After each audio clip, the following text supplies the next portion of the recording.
A while ago I was watching this tutorial by Gnasty Games on how to export multiple color attributes from Blender and import them into Godot. I found the approach really interesting, but I thought to myself that there must be a more easy and quicker approach to do the whole process. So I did some digging and I found a way to do it. So let's start by opening up Blender. So for testing purposes I'm just gonna create a plane and subdivide it a few times. So now if you go into data, under color attributes, you can create your color attribute, and you can create up to 4 different color attributes. You have to name them very specifically. The first one has to be called color, and the other ones have to be called underscore color 2. And you can increase this how many times you want, up to color 3 and color 4. So color 5 doesn't work, so that means we have a total maximum of 4 different color attributes. So now let's go to Vertex paint and paint something on it. So go to color, we're gonna paint a white X on it. Let's go to color 2. Let's make, let's say, I don't know, a red square. Third one we are gonna make a green triangle. And on the fourth one we are gonna draw a, let's say, purple rectangle. So now we want to export this. So what we do is we go to object mode, select the mesh, click on file, export, and then GLTF2. This whole menu might look a little different than what you have because I'm using Blender 4.1. In newer versions this might look a bit different, so you might have to experiment around a little. But what is important is that you go under include, limit to selected objects, and under data you have to first go under mesh and attributes. And if you hover above it, it says export attributes when starting with an underscore. This is important, so it actually exports color 2 to color 4. And under materials, you set it to no export, because if you set it to export, most of the times it will just remove the default color attribute. So we have to set it to no export.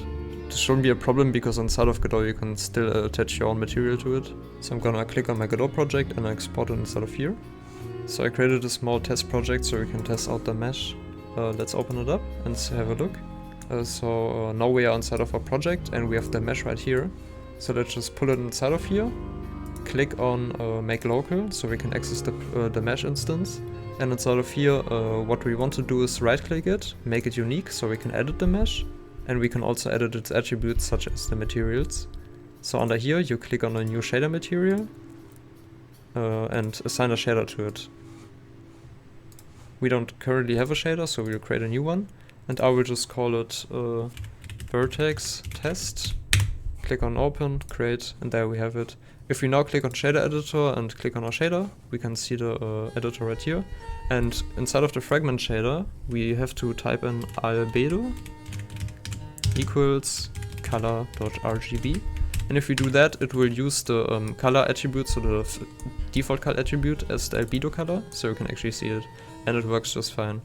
Now if we want to access any of the other custom color attributes, what we have to do is go into the vertex shader, because these are vertex attributes, and type in color, so the color attribute equals custom 0. And if you go into here, you can see there are a total of 4 different custom values, custom 0, 1, 2 and 3. And let's type in 0. And this should be our first color attribute, but as you can see this is completely black. This is mainly caused by how Blender exports and Godot interprets the GLTF file. So if you go back into Blender, you can see right here that we have these different attributes and all of them get exported. We have color, color 2, color 3, color 4 and other ones like the UV map. So let's say these are all the default attributes such as color and the UV map, and on top of that we have our custom color attributes, so color 2, color 3 and color 4. And all of these colors, so color 2, 3 and 4, are all of vector 4. So they have RGBA channels, meaning red, green, blue and alpha. The problem with that is that the way that Godot interprets the mesh we give it is a bit different. So it still keeps all the same default attributes, but instead of custom color attributes it has text codes 2 to 9, which are all of type vector 2. So essentially it just gives you the possibility to add a bunch of UV maps, and these UV maps will then get translated to custom values, such as custom 0 to custom 3. So how you would go about actually converting this is pretty simple. You want to take one color attribute and convert it into 2 text code attributes. So what you essentially do is you split each color into half. One half is R and G, so like red and green, and the other half is B and A, blue and alpha. And you assign these to text codes 2 and 3.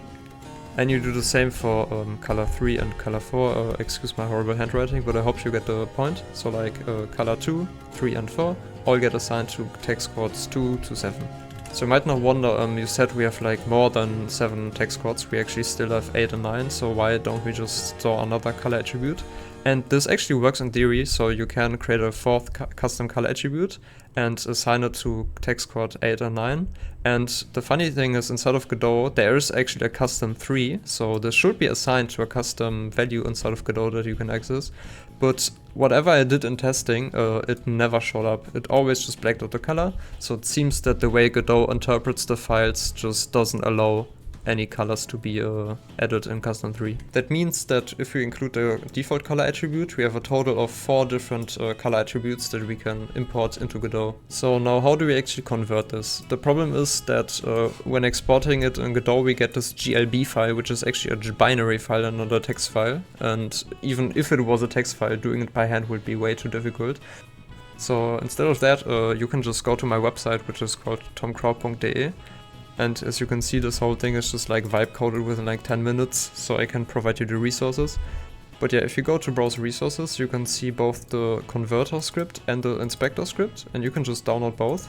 So once you downloaded them, you just want to pull them anywhere you want. I'm gonna pull them into our Godot project. And now you don't have to do this, but I'm gonna use Visual Studio to execute these Python scripts. And to ensure that everything runs, you have to make sure that you actually have Python installed, which you can get either from the official website or just get it under the extension tabs in Visual Studio. And the other thing you need is NumPy, which you can usually get by just installing it with your package manager. So now let's go back, and inside of here you can see the mesh we have exported from Blender, which is called mesh.glb. And we have our scripts called convert.gltf.py and inspect.gltf.py. So first of all, we are gonna, how we run this is we type in Python and then the file, so for example the script inspect.gltf.py and then the mesh name, which in my case is mesh.glb. And if we press enter, you can see that these are all the different attributes that are stored inside our mesh.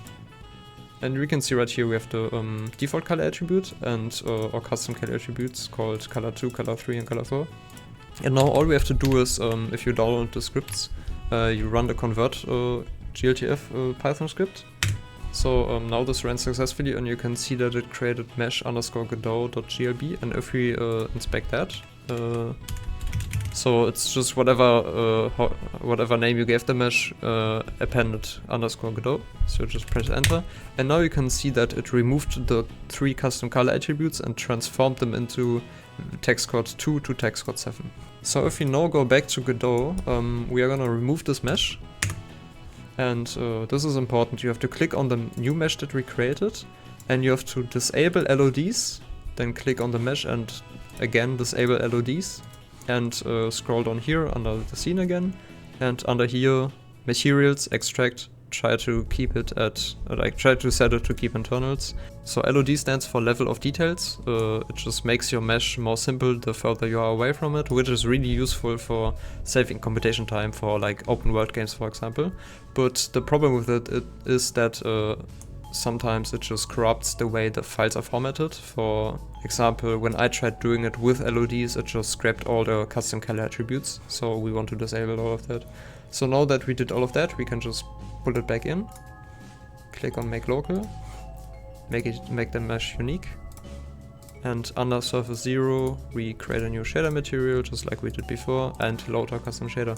And as you can see now, we have access to custom 0, custom 1, custom 2. And of course, if we leave this away, we have access to the default color attribute. And this is essentially my workflow on how to export multiple color attributes from Blender into Godot.